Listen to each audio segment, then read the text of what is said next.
In my opinion, there are 5 main causes for bad sounding bar chords. So let's talk about it. But before we go any further, if you haven't done so yet, make sure you grab my free music theory handbook by following the link at the top of the description of this video. And while you're down there, you'll also see a link to some free jam tracks that you can use in your practice as well. So the first cause of bad bar chords is guitar setup. It's very possible that your guitar is actually working against you, and that's the reason that your bar chords don't sound so good. And when I talk about the setup of a guitar, I'm basically just talking about tweaking all of the little things to get it to play and feel as good as possible. The main thing that we want to do is we want to bring the strings down closer to the frets so that we don't have to squeeze as hard to get the notes to come through. There are 2 main ways that you're going to adjust this. One is with the truss rod, the other one is with the saddles, but there is a bit of a balancing act, and if you are new to the instrument, I'd highly recommend just going and getting it set up by a professional and paying a little bit of money. But if you want to learn to do it by yourself, there's a ton of great guides online for you to follow as well. One quick piece of advice I will give you if you plan on doing it yourself is be careful adjusting your truss rod.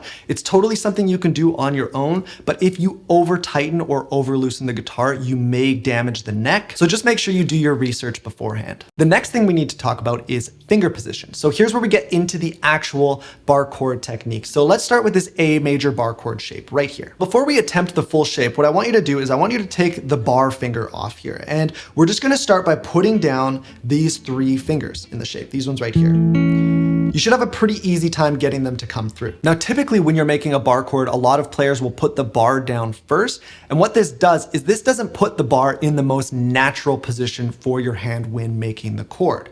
So that's why I'm gonna start with this, just as I'm learning how to play these bar chords. And then the natural spot where my finger comes down in this bar position is where I want it to be, because you don't want it to be up too high or down too low where it's causing extra tension in those fingers. So just where it naturally wants to fall down like that. Now the next thing we need to do is make sure that this finger is up close to the fret. So when we apply pressure to the strings and we're fretting a note, a lot of times you're aiming for the middle, like in between the frets, right? So like aiming right in the middle like this.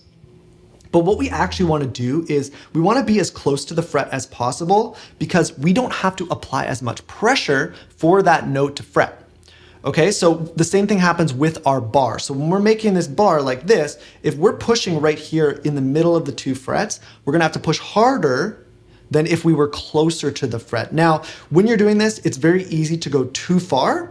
If you're on top of the fret, it's just gonna kind of mute things and it's not gonna sound good. So you wanna make sure you're behind it, right? But as close as you can get to that fret. So I'm gonna put these fingers back, and then the last thing that you need to do with this finger, and you might be noticing it with mine already, is I actually don't have my finger here, the barring finger, laying flat across the strings. It's actually turned on its side. And what that means is because it's a little bit harder on the side of the finger like that, I actually, again, don't have to push as hard. So the finger is coming down right behind the frets and it's kind of being rolled back. Now we're not going the actual side of the finger, it's kind of in between, but we're just rolling it back a little bit. And you might have to make a couple small adjustments vertically, up or down, because the creases in your finger might be causing you some problems. But again, the key is to make sure, as far as vertically, it's natural coming down based on where these fingers are. Okay, next thing is thumb position. And this is something I don't see talked about as much when it comes to improving your bar chords. And what a lot of people will do is when they play a bar chord, they will place their thumb directly behind the finger that they're barring with. So it would look like this, right? Right behind, and I'm essentially pinching. Just like this. But it's actually a much more natural position for your hand if you let your thumb go back over here like this. So what I'm doing is now I'm kind of squeezing like this. It's almost like if this thing was free, it would twist, right, by doing this, but because the guitar neck is nice and big, it doesn't do that. But we're essentially pushing with our thumb on the back here as we squeeze here. So not this, where it's like a pinch, nope, like this. Okay? There isn't gonna be an exact position that works for everybody. So you're gonna have to play around with it and see where your thumb should actually sit on the back of the neck to get the most leverage. And for me, I find it actually depends on the shape that I'm playing. Some shapes like this one right here, I'm not gonna go as far over. But when I play a minor chord, for some reason, the minor version, I find my thumb goes way over. So usually is this for major, And then for some reason, I like this more for minor. I scooch it over more.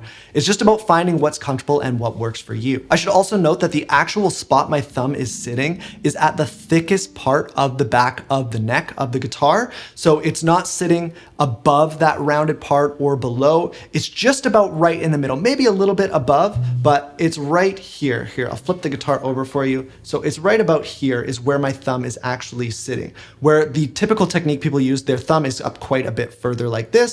We want it in the thickest spot, and again, offset from that finger we're barring with. Okay, so we've got our finger in the correct position, we've got our thumb in the correct position, so at this point, we should be able to play the chord, right?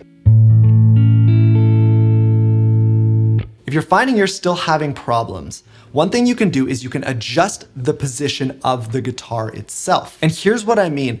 The guitar sitting like this, horizontally, is a terrible position for bar chords. And the reason for that is when I put a bar chord on the fretboard, watch my wrist here. It has to bend like this, right? I'm bending my wrist down. You can see here, I'll go this way. See that angle there? It's very unnatural, right? When I'm playing, when the guitar is sitting horizontally. What I want to do is bring the guitar up. Watch, as the guitar's neck comes up, look at that. How much more comfortable is that? And when you're trying to pinch something, I mean, imagine if I'm trying to create that pinch effect for a bar chord, right? Try pinching with your hand like this. Feel how much strength you have. Now move it like this and feel how all of a sudden a bunch of that strength comes back. And this by no means means, oh, well, whenever you sit down to play guitar, you need to have your guitar up like this. That's not what I'm saying, because that's not realistic. What I'm saying is if you are still struggling with your bar chords, after those other tips that I mentioned, try bringing the neck up and working on your bar chords with the neck up like this. Work on getting them clean. If you want, you can go to this position, right, like this. For me, if I just have a stool for my foot and I can bring this up, I can angle it enough for it to be much more comfortable. But practice your bar chords like this for a while, and then over time, as you get better at them, you can bring the guitar neck back down a little bit. Now I wanted to save this topic for last, hand strength. Because obviously when we play bar chords, and anything for that matter on the guitar, there's a certain amount of strength that's required to play the technique. The stronger your hand is and the stronger you are when applying that technique, the easier it's gonna feel. But I think in most cases, it's overestimated how strong you actually need to be to play bar chords, because if your guitar is well set up, you've got your thumb and your finger in the right positions, and you've moved your guitar neck into the right position as well, it really doesn't require that much strength. And a lot of times when I see guitar players struggling with bar chords, they're applying enough strength. That's not their issue.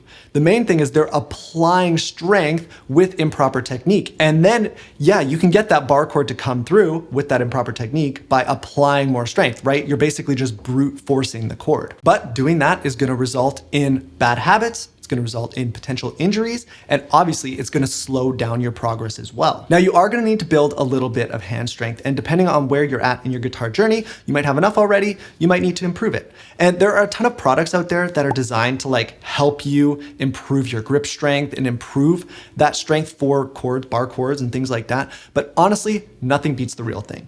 Sitting down and working on your bar chords with proper bar chord technique, the things we talked about in this video, is gonna take you way further, way faster. So what comes next? Well, I literally have a lesson titled What Comes After Bar Chords. So that's definitely gonna be your best bet. You'll see it up in the middle of the screen for you now if you wanna check it out. Don't forget to grab the free handbook and free jam tracks by following the links in the description. Thanks so much for watching, and I'll see you in the next one.